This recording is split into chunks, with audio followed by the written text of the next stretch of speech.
तो फिल्म की शुरुआत होती है घने जंगल को दिखाने से, जहाँ पर गांव के कुछ लोग एक रिचुअल जादू की तैयारी कर रहे थे। ये टाइम 15 साल पहले का है, जहाँ पर ये लोग एक खतरनाक ताकत को खुश करने के लिए रिचुअल कर रहे हैं, क्योंकि वो ताकत, वो डीमन इनके गांव को मिटाना चाहती है। अब तभी वो ताकत चिल्लाने लगी। उसकी आवाज ऐसी थी जैसे कोई भेड़िया रो रहा हो। और फिर तभी रिचुअल करने वाले आदमी की तबीयत खराब हुई और वो नीचे गिर गया। हैरत मौके पर ही उसकी मौत हो गई। ये देखकर बाकी गाँव वाले काफी डर गए और यहाँ से भागने लगते हैं। दो आदमी जब नदी के पास गए तो वहाँ एक आदमी बैठा था। अब जैसे उसने पीछे मुड़ के देखा तो उसका चेहरा काफी अजीब डरावना था, जो देखते ही देखते भेड़िए जैसा बन जाता है। अब तभी यहाँ जोरदार चीख की आवाज आई और ये सीन यहाँ से शिफ्ट होकर आ जाता है एक होटल पर। असल में ये सारी कहानी वहाँ बैठा एक अंधा आदमी सुना रहा था, जिसे सुनकर एक बच्ची डर के रोने लगती है। ये देखकर होटल का वेटर अंधे आदमी को थप्पड़ मारकर डांट लगाता है कि पागल इंसान, इतनी रात को बच्चे को मत डराओ, बंद करो अपनी ये कहानी। जिस पर अंधा कहता है ये कहानी नहीं सच है। बाहर बारिश तेज हो रही थी, जिस वजह से एक ड्रामा ग्रुप के लोग इस होटल में रुके थे, वो बच्ची और उसकी मॉम भी। अब तभी यहाँ इंस्पेक्टर और कुछ पुलिस ऑफिसर्स आते हैं, क्योंकि उन्होंने जंगल से एक खतरनाक कातिल को गिरफ्तार कर लिया था, जिसे भी वो अपने साथ लाए थे। इंस्पेक्टर सबको कहते हैं कि जब तक इस कातिल को इस होटल में रखा जाएगा, यहाँ से कोई भी बाहर नहीं जाएगा। एक आदमी दूसरे को बताता है कि मैंने सुना है ये कातिल बहुत खतरनाक आदमी है, जादू भी करता है। अब इंस्पेक्टर और कांस्टेबल के अलावा बाकी सारे ऑफिसर्स होटल के बाहर चले जाते हैं सिक्योरिटी के लिए। इंस्पेक्टर सबको कहता है कि कातिल की मदद करने की कोशिश की तो इसके समेत तुम सबको भी उड़ा दूंगा। जो सुनकर सारे लोग घबरा गए कि बारिश से बचने की वजह से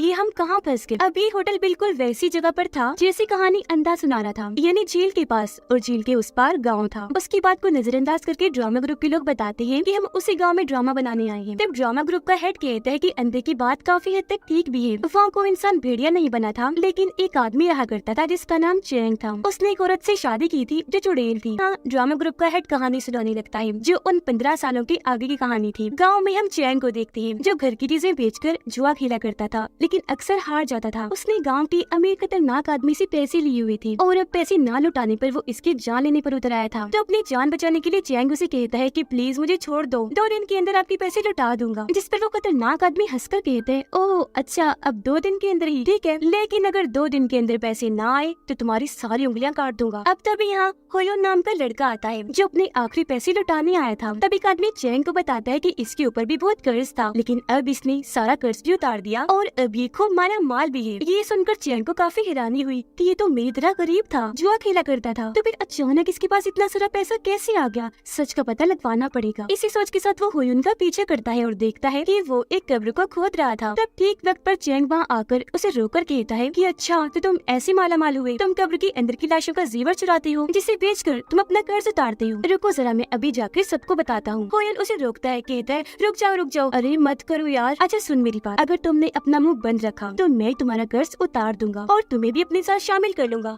बोल मंजूर है? अब जब चैंग ने हाँ बोला तो वो उसे गड्ढा खोदने का कहता है, जिसे खोदकर ये नीचे एक केव यानी गार में आ जाते हैं। अब चैंग ये जगह देखकर काफी हैरान था, लेकिन होयुन यहाँ के बारे में अच्छे से जानता था। यहाँ पर अजीब तरह की पीले रंग की जड़ें फैली हुई थी, जिनकी स्किन चिकनी लग रही थी। उन जड़ों में से एक काफी बड़ी भेड़िए का सिर बाहर आ रहा होता है, जिसका साइज बहुत बड़ा था और वो घुर्रा रहा था। उसे देखकर तो चैंग की हालत ही खराब हो गई, लेकिन होयुन उसे समझाता है कि घबराओ नहीं, मैंने एक आदमी की बातें सुन ली थी, जिसके मुताबिक यहाँ हमें सोना मिलेगा। अब ये भेड़िए के पास बने ऊंची जगह पर खड़े हुए थे। भेड़िए के खाने के लिए होयुन अपने साथ एक जानवर की टांग को लाया था, जिसे वो जंजीर से बांधकर उसके मुंह के पास लेकर जाता है। मांस को सुनकर भेड़िया अपना मुंह खोलता है। होयुन ने उसके मुंह में जानवर की टांग डाली, लेकिन वो तो उसे जंजीर समेत ही निगलने लगा। अब होयुन जोर लगाकर जंजीर खींचता है, लेकिन भेड़िए ने वो अपने दांतों में दबा ली थी। ये देखकर चैंग जलती हुई लकड़ी यानी मशाल को भेड़िए के मुंह में लगाता है। अब उसे जैसी तकलीफ हुई, उसने अपना मुंह खोल दिया और तब जंजीर के साथ जानवर की टांग भी बाहर आ जाती है, लेकिन उस पर बहुत सारा चमकदार लिक्विड लगा हुआ था, जो हैरानी वाली बात सोने का था। तब उसे उठाकर होयुन भागने लगा, जिसके पीछे पीछे चैंग भी भाग जाता है। लेकिन अब अचानक वहाँ जल रही सभी मशाले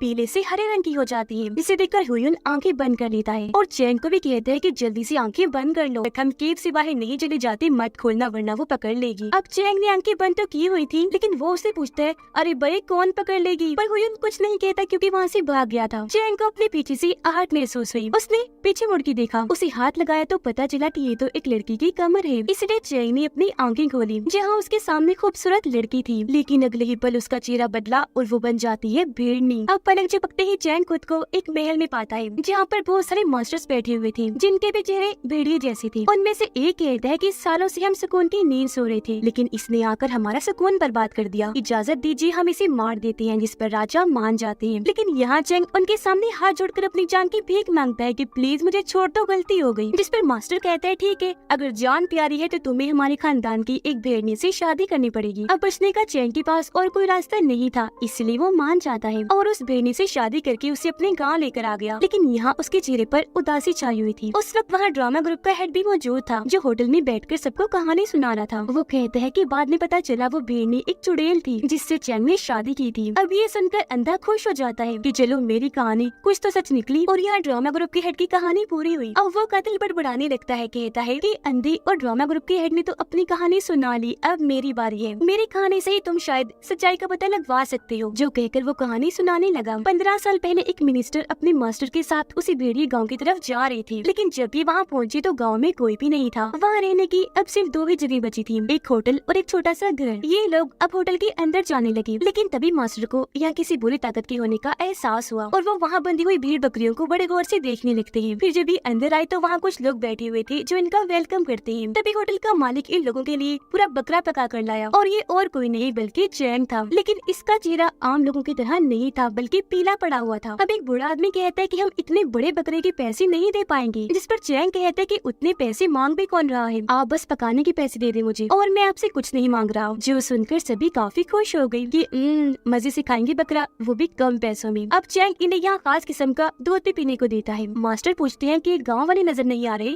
कहाँ गए सब लोग? जिस पर चैंग बताता है वो दरअसल हमारे गाँव में खतरनाक बीमारी आ गई थी, तो सब लोग गाँव को छोड़कर दूर कहीं जाकर रहने लगे। अब यहाँ सिर्फ मैं, मेरी वाइफ और बेटा रहते हैं, वजह से बकरा खाने लगे। लेकिन यहाँ मास्टर न खुद खाने को हाथ लगाते हैं और न ही अपने मिनिस्टर को खाने देते हैं, बल्कि दोनों उठकर बाहर आ गए। यह मिनिस्टर उनसे पूछता है कि मास्टर जी, जोरों की भूख लगी हुई है, आप मुझे खाना खाने क्यों नहीं दे रहे भाई? मास्टर जवाब देते हैं कि तुम अपना चेहरे वाला कवर पहन के अंदर और आसपास देख लो, सब पता चल जाएगा। तब मिनिस्टर खिड़की से अंदर देखता है तो सब नॉर्मल ही लग रहा था, यानी सब लोग बकरा खा रही थी। लेकिन जब उसने कवर पहन के देखा तो असलियत को देखकर उसके होश उड़ गए। दरअसल वो लोग जो खा रही थी वो बकरा नहीं बल्कि इंसान का गोश्त है। वो फिर कवर से बाहर देखता है जहाँ भेड़ बकरियां बंधी हुई थी, लेकिन हैरत, वो भी भेड़ बकरियां नहीं बल्कि इंसान थे जिन्हें भेड़ बकरियों की तरह यहाँ पर बांधा हुआ था। मास्टर उसे बताते हैं कि यहाँ खतरनाक ताकत है जिनसे हमें इस गाँव और इसके लोगों को बचाना है। ये कहकर मास्टर कुछ मंत्र पढ़ के एक तलवार पर फूंक मारते हैं और उसे वो मिनिस्टर को दे देते हैं, ये कहकर कि यहाँ जो खतरा है वो एक डीमन है जो इंसानों का गोश्त खाता है, क्योंकि उससे ही वो ताकतवर बनता है और आज हम उसका खात्मा कर देंगे। मास्टर की बात जैसे पूरी हुई, मिनिस्टर को अपने पीछे आहट महसूस हुई, इसलिए उसने झट से तलवार ली और उसे मारने की कोशिश की। लेकिन फिर एकदम वो रुक गया क्योंकि वो एक पुलिस ऑफिसर था जो अंदर बैठकर खाना खा रहा था। मास्टर कहते हैं कि इसने होटल का वो खास किस्म का दूध नहीं पिया होगा। जो सुनकर ऑफिसर काफी चौंक गया कि आपको कैसे पता चला? तो मास्टर उसे भी चेहरे वाला कवर पहनाकर सच्चाई दिखाते हैं। जी हाँ, गाँव के लोग आम आंख से तो भेड़ ही लग रही थी, लेकिन असल में इंसान है जिन्हें टांग से पकड़कर चैंग खींचकर अपने साथ ले जा रहा था। मास्टर बताते हैं कि चैंग असली डीमन नहीं है, ये तो बस उसका गुलाम है और अब हमें असली डीमन को ढूंढना है। इसलिए तीनों उस घर में पहुंचकर हर जगह की तलाशी लेती हैं, जिसके बाद ये बेसमेंट में आ गई जहाँ सामने चैंग का बेटा खड़ा हुआ था। वो इनको देखते ही कुछ मंत्र बोलकर अपना मुंह खोलता है और खतरनाक धुआं निकालकर इनकी तरफ भेजता है। इसे देखकर मास्टर घबराती नहीं बल्कि अपने जादू से ही फांसी शील्ड बनाकर उसके हर हमले का डटकर सामना करती है, जिसके बाद चैंग का बेटा पुतला बन जाता है और ये लोग उसे पार करके एक कमरे में आ गए जहाँ पर खून, मांस और ऐसे कटे हुए हिस्से पड़े थे। एक जगह पर चैंग भी खड़ा था जिसने हाथ में चाकू पकड़ा हुआ था और वो कुछ मंत्र पढ़ रहा था। पुलिस ऑफिसर उस पर गुस्सा करता है कि तुमने गांव के सभी लोगों को मार दिया, इसलिए मैं तुम्हें गिरफ्तार कर रहा हूँ। अब अचानक चैंग औरत की आवाज में बात करने लगता है, जिससे मास्टर समझ जाते हैं कि वो डीमन और कहीं नहीं बल्कि चैंग के अंदर है। जो सुनकर ऑफिसर चैंग के माथे पर गोली मारकर उसे वहीं ढेर कर देता है और कहता है कि अगर इसके अंदर डीमन है तो क्या हुआ? पुलिस तो डीमन से भी नहीं डरती। लेकिन एकदम चैंग उठा और ऑफिसर के माथे में वो चाकू घुसा देता है और मुंह से बहुत सारा काले रंग का लिक्विड निकालता है और लिक्विड से एक रोग बनकर खड़ा हो जाता है, जिसे देखकर मास्टर समझ गई कि यही डीमन है। इसलिए वो जैसे इन पर वार करने आया, मास्टर उससे लड़ने लगी, पर यहाँ मिनिस्टर नहीं लड़ पाता क्योंकि डीमन ने उसे उठाकर फेंक दिया था। तब उसकी जान बचाने के लिए वो मिनिस्टर को बाहर कर देते हैं और खुद अकेले ही डीमन से लड़ने लगे। और अब यहाँ मास्टर और डीमन के बीच खतरनाक लड़ाई छिड़ जाती है। जैसे डीमन अपनी खतरनाक ताकतों के साथ हमला करने आता है, मास्टर आसानी से उसके हमले को रोककर उसे दीवार के साथ दे मारते हैं। थोड़ी देर इनकी लड़ाई ऐसी चलती रही, जिसके बाद जोरदार धमाके जैसी आवाज आई और मास्टर बाहर आकर गिरते हैं। मिनिस्टर की गोद में मास्टर की हालत बहुत खराब थी। उन्हें ऐसे देखकर मिनिस्टर को बहुत दुख होता है। मास्टर उसे बताते हैं कि उस डीमन की 5 स्किन्स यानी जिल्द हैं, जिनमें से मैं सिर्फ 3 को ही तबाह कर पाया हूँ, बस 2 रह गई हैं। लेकिन उन स्किन्स को भी ठीक होने में 5 साल लग जाएंगे। फिलहाल तो डीमन भाग गया है, लेकिन 15 साल बाद वापस लौट लौटेगा, तब तुम्हें उससे लड़कर उसका खात्मा करना होगा। इसलिए जो मंत्र और रिचुअल मैंने तुम्हें सिखाई उन्हें अच्छे से इस्तेमाल कर लेना, वही काम आएंगे। इतना कहकर मास्टर उसके हाथों में ही अपनी जान दे देते हैं और मिनिस्टर उन्हें गोद में लेकर फोट फोट कर रोने लगता है। सीन वापस से कातिल पर आ गया जो कहानी सुना रहा था। पता चला कि वो मिनिस्टर और कोई नहीं बल्कि ये कातिल ही है, जो चिल्ला कर कहता है कि मैं 15 सालों से आज के दिन का ही इंतजार कर रहा था, क्योंकि वो डीमन जो दरअसल भेड़नी डीमन है वो आज ही के दिन आएगी। ये सुनकर पुलिस ऑफिसर कहता है कि हम भला तुम्हारी बात पर यकीन क्यों करें। कातिल जवाब में कहता है क्योंकि उससे सिर्फ मैं ही लड़ सकता हूँ। अब अचानक बिजली गिरी, जिसके साथ ही भेड़िए की रोने की डरावनी आवाजें आना शुरू हो जाती है। साथ साथ कुछ मंत्र भी सुनाई दे रही थी, जो आवाजें सामने पड़े स्टैचू में से आ रही थी। कातिल कहते हैं मेरी हथकड़ियाँ खोल दो, मुझे उससे लड़ना है। अब इंस्पेक्टर को भी उसकी बातों पर यकीन होने लगा था, इसलिए वो हथकड़ियों को खोलने लगता है। पर तभी वो औरत रोती है और चिल्लाकर कहती है रुक जाओ, मत खोलो उसे, वो झूठ बोल रहा है। गुस्से में कातिल कहते हैं मत सुनो इसकी बात, क्योंकि यही वो डीमन वो भेड़नी है। ये सुनकर पुलिस वाले उस पर गन तान देते हैं। तो यहाँ वो अपनी कहानी बताने लगती है। कहती है कि हमारे गांव का बहुत बुरा हाल था, इतनी गुर्बत थी कि ना तो खाने को कुछ था और ना ही पीने को, जिस वजह से लोग मर भी रहे थे। तब गांव की ऐसी हालत देखकर बड़े लोगों ने फैसला किया कि हम कुछ मास्टर से यहाँ पर रिचुअल करवा लेते हैं, ताकि गांव के अंदर अगर कोई बुरी चीज हो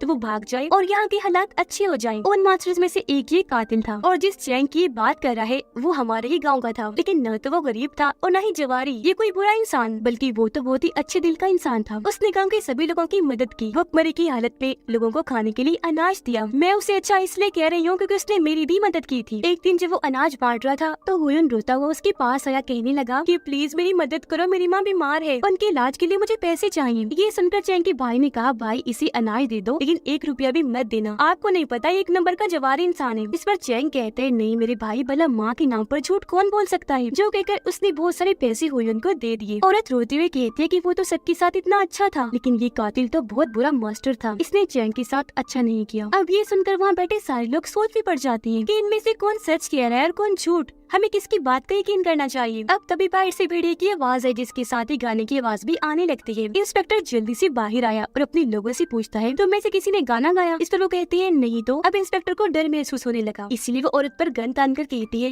कि तुम हो वो डीमन। वो रोते हुए बोली नहीं नहीं मैं डीमन वीमन नहीं हूँ, मुझे कुछ मत करना और कातिल को तो बिल्कुल न खोलना। अब तभी कांस्टेबल उसे हथकड़ी पहनाने जाता है, लेकिन तभी उसे कुछ होने लगा और वो नीचे गिर गया। अब कातिल सबको बताता है देख लिया आपने, यही है डीमन और अब ये सब लोगों को मार देगी। इस पर फिर से रोते हुए बोले नहीं नहीं मैं डीमन नहीं हूँ। अब तभी इंस्पेक्टर को पता नहीं क्या हुआ, वो कातिल की जंजीर खोल देता है और अपनी गन उठाकर पुलिस ऑफिसर्स को शूट कर करके मारता है। कांस्टेबल इसे दौरा पड़ा था, वो भी गन लेकर अपने साथियों को शूट करने लगता है। ये देखकर बाकी लोगों के तो होश ही उड़ गए। अब यहाँ इंस्पेक्टर और कातिल मिलकर एक पुलिस ऑफिसर को डांटते हैं जो मरने वाला था। उसे कहते हैं कि तुम्हें हमारा प्लान मान लेना चाहिए था। ये कहकर इंस्पेक्टर यहाँ एक राज खोलता है, उस वक्त का जब इंस्पेक्टर और वो ऑफिसर्स कातिल को पकड़ कर ले जा रहे थे। कातिल से बात करता है कि मैं करूंगा डील तुम्हारे साथ, तुम हम सबको जितने पैसे देना चाहते हो वो सारे तुम मुझे दे दो, मैं तुम्हें छोड़ दूंगा। और उनकी डील पक्की हुई, जिसके मुताबिक ही इंस्पेक्टर कातिल को होटल में लाया था। यहाँ इंस्पेक्टर कातिल और जिसे दौरा पड़ा था वो कांस्टेबल आपस में मिले हुए थे, जो होटल के बाकी लोगों को भी शूट कर देते हैं, ड्रामा ग्रुप के लोगों को भी और औरत को भी, सबको। सिर्फ अंधे आदमी और बच्चे को ये कुछ नहीं करते। अब कातिल अंधे आदमी के पास आकर कान में कहता है कि वो भेड़नी डीमन आई और उसने यहाँ सब लोगों को खत्म कर दिया, अब सिर्फ हम लोग यहाँ बचे हैं। इस पर अंधा दोबारा से वही बात करने लगा कि मैंने तो पहले ही सबको वार्न किया था, पर किसी ने मेरी सुनी ही नहीं। तो अब यहाँ पता चला कि यहाँ कोई डीमन भूत वोत नहीं है, बल्कि ये सब कातिल की फैलाई हुई अफवाहें हैं। अब कातिल उस औरत के पास गया जो अपनी आखिरी सांसें गिन रही थी। वो रोते रोते याद करने लगती है कि आखिर हुआ क्या था। चैंगुन गाँव वालों को अनाज वगैरह देकर उनकी बहुत मदद कर रहा था, अगर किसी को जरूरत होती तो वो पैसे भी दे दिया करता था। पर ऐसे वाले इंसान के साथ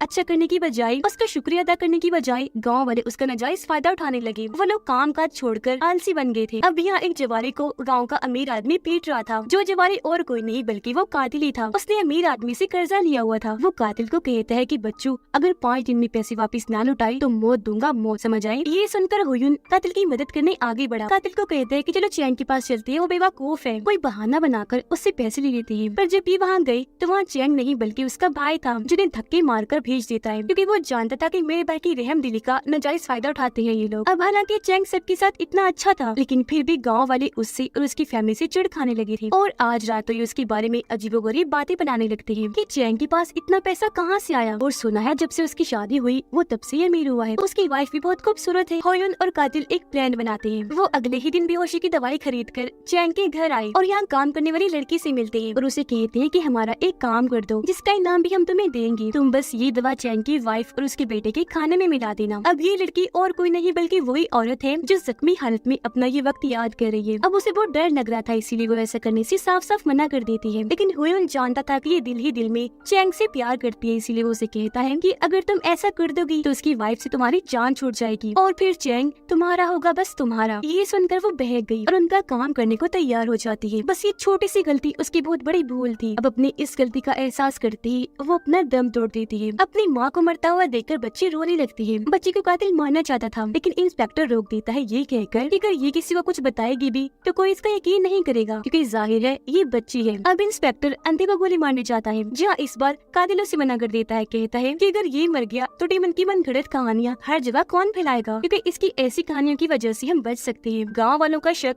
हम पर नहीं जाएगा बल्कि कहानी वाले डीमन भेड़नी पर जाएगा, वरना ऐसे तो हम फंस जाएंगे। इतनी ही देर में कश्ती भी आ गई इन्हें लेने के लिए। कश्ती में बैठकर जब ये लोग जा रही थी तो इंस्पेक्टर कातिल से पूछता है कि 15 साल पहले तुमने इतना बड़ा काम किया तो ये बताओ कि तुमने चैंग की वाइफ और उसके बच्चे के साथ क्या किया था। तब कातिल आगे की बात बताता है कि उसकी वाइफ और बच्चे को बेहोश करने के बाद हमने उन्हें अगवा किया और उन्हें अपने साथ जंगल में ले गए। हम इन दोनों को वापस लौटाने के बदले चैंग से भारी कीमत मांगना चाहते थे और यही हमारा प्लान था। लेकिन रास्ते में हुयुन उसकी वाइफ के साथ गलत करने की कोशिश करने लगा, पर ठीक वक्त पर उसकी वाइफ को होश आ गई। उसने हुयुन को जोरदार टांग मारी और अपने बच्चे को लेकर वो यहाँ से भागने लगी। तब हुयुन भी उनका पीछा करने लगा। उधर जब चैंग को पता चला कि मेरी वाइफ और बच्चा लापता है तो उसे लगा कि शायद शिकारियों का ग्रुप उन्हें उठाकर ले गया है, इसलिए वो बेचारा घर घर जाकर लोगों से मदद मांगने लगा। उनसे मिन्नतें करता है कि प्लीज मेरे साथ चलो और मेरी वाइफ और बच्चे को बचा लो, लेकिन कोई भी उसके साथ चलने को तैयार नहीं था। ये देखकर उसका भाई गुस्से में कहता है कि किन बुजुर्ग लोगों से मदद मांग रहे हो, चलो हम खुद ही चलते हैं। पर यहाँ 4-5 अच्छे लोग थे जिनकी मदद को तैयार हुई और अब ये सब जंगल की तरफ चले जाते हैं और अलग अलग होकर चैंग की वाइफ और बेटे को ढूंढने लगे। उधर वो दोनों भागते भागते गिर जाते हैं। तब हुयुन आकर उसकी वाइफ का गला पकड़कर मारने की कोशिश करता है। कातिल हुयुन को वो समझाता है कि प्लीज उसे मत मारना, हमें सिर्फ पैसों से मतलब है, लेकिन वो रुकता नहीं, उसका गला घोंटता रहता है। चैंग की वाइफ चिल्लाती है जो आवाज चैंग के भाई ने सुन ली थी, इसलिए वो जल्दी से यहाँ आकर हुयुन को पीटने लगा। लेकिन यहाँ वो दोनों ही मिलकर चैंग के भाई को पीट के रख देती है, जिस पे चैंग की वाइफ भी मारी जाती है और इसी के साथ वहाँ से भेड़िए की आवाज आना शुरू हो जाती है। इस वक्त जंगल में गाँव के लोग रिचुअल कर रहे थे और ये शुरुआत वाला सीन है जहाँ भेड़िए की आवाज सुनकर ये लोग डर की वजह से भागने लगे। अब इनमें से 2 लोग कातिल और हुयुन को देख लेते हैं कि इन्होंने चैंग की वाइफ का भी खून कर दिया है और चैंग के भाई को भी काफी बुरी तरह मारा है। दोनों भी काफी डर गए, हाथ ऊपर करके वहीं खड़े हो जाते हैं। तभी यहाँ शिकारियों का ग्रुप भी आ गया जिनका सरदार हुयुन के सर पर गन रख देता है। अब यहाँ हुयुन उसे भी कहता है कि हमारे साथ एक डील कर लो, तुम चैंग को कुछ मत बताना लेकिन हम उससे बहुत सारे पैसे मांगेंगे। अब यहाँ सरदार जानता था कि चैंग बहुत रहमदिल इंसान है, बहुत अच्छा है, इसलिए वो उसका साथ देने से मना कर देता है। अब तभी चैंग का बेटा हुयुन की बाजू पर काट लेता है। हुयुन बच्चे को उठाकर दूर फेंक के मारता है जिससे बच्चे की भी मौत हो जाती है। अब ये देखकर चैंग का भाई आग बबूला हो गया, इसलिए वो हुयुन को लेकर नीचे खाई में कूद जाता है और अब सिर्फ कातिल ही जिंदा बचा था। वो सरदार को कहता है कि अब मुझे चैंग जिंदा नहीं छोड़ेगा, इसलिए मुझे अपने ग्रुप में शामिल कर लो। लेकिन सरदार उसे बुज़दिल कहकर वहाँ से जाने लगता है। तब कातिल उसकी गन छीनकर एक आदमी को शूट कर देता है और कहता है क्या कहा बुज़दिल, देख लिया ना मैं बुज़दिल नहीं हूँ। लेकिन सरदार उसे नजरअंदाज करके अपने ग्रुप को लेकर वहाँ से चला जाता है। अब रिचुअल वाले दोनों आदमी में से एक ही बचा था, इसलिए कातिल उसे पकड़ लेता है और कहता है कि तुम गाँव वालों को कहोगी कि चैंग की वाइफ, उसके बेटे और भाई को डीमन भेड़नी ने मारा है। अगर मेरा नाम लिया ना तो तुम्हारी फैमिली को खत्म कर दूंगा। और अब ये बात सामने है कि इसी आदमी ने ही हर जगह ये अफवाह फैलाई थी कि भेड़नी डीमन नहीं सबको मारा है। उसी की कहानी को अंधा आदमी हर किसी को बताया करता था और अब कातिल शिकारियों के सरदार को भी मार देता है और उसकी जगह खुद सरदार बन जाता है। यहाँ कातिल की बात पूरी हुई। सारी बात सुनकर इंस्पेक्टर उसकी तारीफ करता है कि वाह भाई वाह,